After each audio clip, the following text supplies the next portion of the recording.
ജ്യോതിഷ ദർശനത്തിലേക്ക് മാന്യ പ്രേക്ഷകർക്ക് സ്വാഗതം. ഇന്ന് അവിട്ടം നക്ഷത്രത്തെക്കുറിച്ചും അതിൻ്റെ പ്രത്യേകതകളെക്കുറിച്ചുമാണ് പറയുന്നത്. അവിട്ടം നക്ഷത്രം മകരൻ രാശിയിൽ അരഭാഗവും കുംഭൻ രാശിയിൽ അരഭാഗവുമായിട്ടാണ്. അപ്പം അവിട്ടം നക്ഷത്രം മകരരാശിയിലുമുണ്ട്, മകരക്കൂറിൽപ്പെട്ട അവിട്ടം നക്ഷത്രവുമുണ്ട്, കുംഭരാശിയിലുള്ളതുകൊണ്ട് കുംഭക്കൂറിൽപ്പെട്ട അവിട്ടം നക്ഷത്രക്കാരുമുണ്ട്. ഈ നക്ഷത്രത്തിൻ്റെ ദേവത ബൃഹസ്പതിയാണ്, അസുരഗണമാണ്. അതുപോലെ തന്നെ ഈ നക്ഷത്രത്തിൻ്റെ പക്ഷി മയിലാണ്. നക്ഷത്രത്തിൻ്റെ സ്വരൂപം ഒരു ആട്ടിൻ തല പോലെയാണ് അവിട്ടം നക്ഷത്രം. ജനനം ചൊവ്വാദശയിൽ ഏകദേശം 3.5 വയസ്സ് വരെ ആണ്. ഈ ചൊവ്വ ജാതകത്തിൽ പാപരാശിയിലോ അല്ലെങ്കിൽ നീചനായിട്ടോ ഒക്കെ നിൽക്കുകയാണെങ്കിൽ ബാല്യം വളരെ ക്ലേശകരമായിരിക്കുന്ന ബാല്യമായിരിക്കും. ഏകദേശം ഒരു 3.5 വയസ്സെന്ന് ഇവിടെ പറഞ്ഞാലും 6 വയസ്സ് വരെയുള്ള സമയം. അതിനുശേഷം മുന്നോട്ട് അങ്ങോട്ട് ക്രമാനുഗതമായിരിക്കുന്ന ജീവിതത്തിലെ ഉയർച്ചയും താഴ്ചയുമാണ് ഈ നക്ഷത്രക്കാർക്ക് അനുഭവപ്പെടുന്നത്.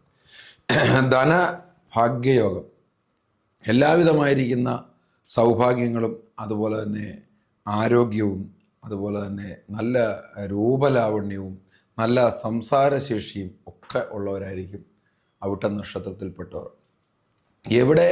ഏത് സാഹചര്യത്തിലും എവിടെ നിന്നാണെങ്കിലും ഒരു പ്രയോജനം ഉണ്ടാക്കാൻ, ഗുണമുണ്ടാക്കാൻ കഴിയുന്ന തരത്തിലുള്ള പെരുമാറ്റവും പ്രകൃതവുമാണ് അവിട്ടം നക്ഷത്രക്കാരിൽ ഏറിയ കൂറും ആൾക്കാർക്കുള്ളത്. പിന്നെ ഇവർക്ക് ഈ മേനി പറയുക എന്നൊക്കെ പറയത്തില്ലേ, നമ്മൾ പറയുമല്ലോ, ഇപ്പോൾ ക്രെഡിറ്റ് പറയുക. എന്ത് കാര്യത്തിലും ചെയ്തു കഴിയുമ്പോൾ അത് അവർ ചെയ്തതായിട്ട് അവർ പൊങ്ങച്ചമൊക്കെ ചിലപ്പോൾ പറഞ്ഞു കാണിച്ചു എന്നൊക്കെ ഇരിക്കും. എന്നാലും വളരെ സാധുശീലരെന്ന് വേണം പറയാൻ, നൈർമല്യമുള്ള സ്വഭാവക്കാരാണ്.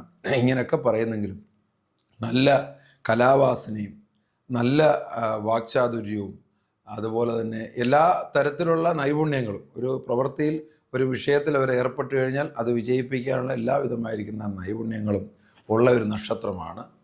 അതുപോലെ ഇവരുടെ ഒരു ഗുണമെന്നോ ദോഷമെന്നോ നമുക്ക് പറയാൻ പറ്റുന്നത്, ആരെയും കൂസുന്ന സ്വഭാവക്കാരല്ല, പരിപൂർണ സ്വതന്ത്ര പ്രകൃതരാണ്. അതുകൊണ്ട് തന്നെ ചില ഔദ്യോഗിക മേഖലകളിലും രാഷ്ട്രീയ പ്രസ്ഥാനങ്ങളിലും ഒക്കെ നിൽക്കുന്ന അവിട്ടം നക്ഷത്രക്കാരെ സംബന്ധിച്ചിടത്തോളം ഒരു വിപ്ലവം സൃഷ്ടിക്കുന്ന സ്വഭാവക്കാരായിരിക്കും. ഒന്നിനെയും കൂസാതെ, ആരെയും കൂസാതെ തന്നെ മുന്നോട്ട് പോകുന്ന ഒരു പ്രകൃതക്കാരായിട്ടാണ് കൂടുതലും ഈ നക്ഷത്രക്കാർ. മനഃശക്തി വളരെ കൂടുതലായിരിക്കും. അതുപോലെ സ്വന്തം ഇഷ്ടപ്രകാരമുള്ള ജീവിതം, ആരെങ്കിലും ഒരു ഉപദേശമോ കാര്യങ്ങളോ പറഞ്ഞാൽ ഇതെല്ലാം എടുക്കുകയൊക്കെ ചെയ്യും. എന്നാലും സ്വന്തം ഇഷ്ടപ്രകാരം തന്നെയാണ് എല്ലാ കാര്യങ്ങളും ഇവർ മുന്നോട്ട് കൊണ്ടുപോകുന്നത്. എല്ലാത്തിനും മേലെ സ്വന്തം വ്യക്തിത്വത്തിനും സ്വന്തം അഭിമാനത്തിനും മാത്രം വില കൊടുക്കുന്നവരാണ്. അതുകൊണ്ട് തന്നെ ഏതെങ്കിലും ഒരു തരത്തിൽ ഇവരെ ഇൻസൾട്ട് ചെയ്യാനോ താത്തിക്കെട്ടാനോ ശ്രമിച്ചാൽ വളരെ വിസ്ഫോടനമായിരിക്കും ഉണ്ടാകുന്നത്. ആ രീതിയിലായിരിക്കും അതിൻ്റെ പ്രതികരണം വരുന്നത്. അപ്പോൾ അതുകൊണ്ട് ഈ നക്ഷത്രക്കാരെ വളരെ വളരെ വൈകാരികമായൊരു തലം ഉള്ള കൂട്ടത്തിലാണ്. അവരുടെ ഗുണവും ദോഷവും അറിഞ്ഞ് നമ്മൾ പെരുമാറുകയാണെങ്കിൽ ഇതുപോലെ ഒരു നല്ല നക്ഷത്രം വേറെയില്ല. മറ്റുള്ളവരുടെ കീഴിൽ ഒരു തൊഴിലും ചെയ്യാൻ പോകത്തില്ല. ആരുടെയെങ്കിലും കീഴിൽ നിന്ന് എന്തെങ്കിലും ഒരു തൊഴിൽ ചെയ്യാനോ അല്ലെങ്കിൽ ആരെങ്കിലും ഇങ്ങനെ ഡയറക്റ്റ് ചെയ്യുന്നോ ഭരിപ്പിക്കുന്നോ ഒന്നും തന്നെ ഈ നക്ഷത്രക്കാരെ സംബന്ധിച്ചിടത്തോളം അത്ര താല്പര്യമുള്ള കാര്യമല്ല. ധാരാളം സുഹൃത്തുക്കൾ ഉണ്ടാകും.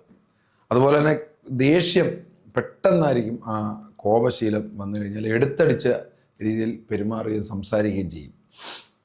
അങ്ങനെ ഒരു നെഗറ്റീവ് ഈ നക്ഷത്രത്തിനുണ്ട്.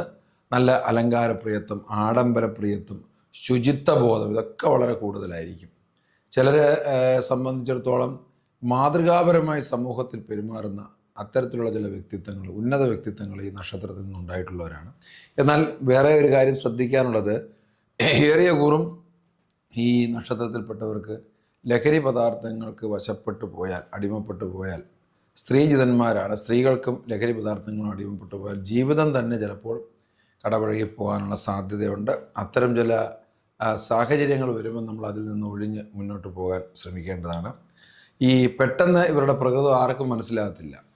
ഒരു വലിയ തലത്തിൽ ഇവരുമായിട്ട് ദീർഘനാൾ സഹകരിക്കുന്നവർക്ക് മാത്രമേ ഇവരുടെ ആത്യന്തികമായിരിക്കുന്ന ആ ഒരു സ്വഭാവത്തെക്കുറിച്ച് മനസ്സിലാക്കാൻ സാധിക്കുകയുള്ളൂ. പവിഴമാണ് ഭാഗ്യരത്നം. ചുവപ്പ്, നീല, കറുപ്പ് നിറങ്ങളാണ് ഇവരുടെ ഭാഗ്യ നിറങ്ങൾ. കൂടുതൽ വാർത്തകളും വിശേഷങ്ങളും നേരിട്ട് ലഭിക്കാൻ ജനങ്ങളിൽ നിന്ന് ജനങ്ങളിലേക്ക് ജനഭൂമി ന്യൂസ് സബ്സ്ക്രൈബ് ചെയ്യൂ. ബെൽ ബട്ടൺ അമർത്താനും മറക്കരുത്.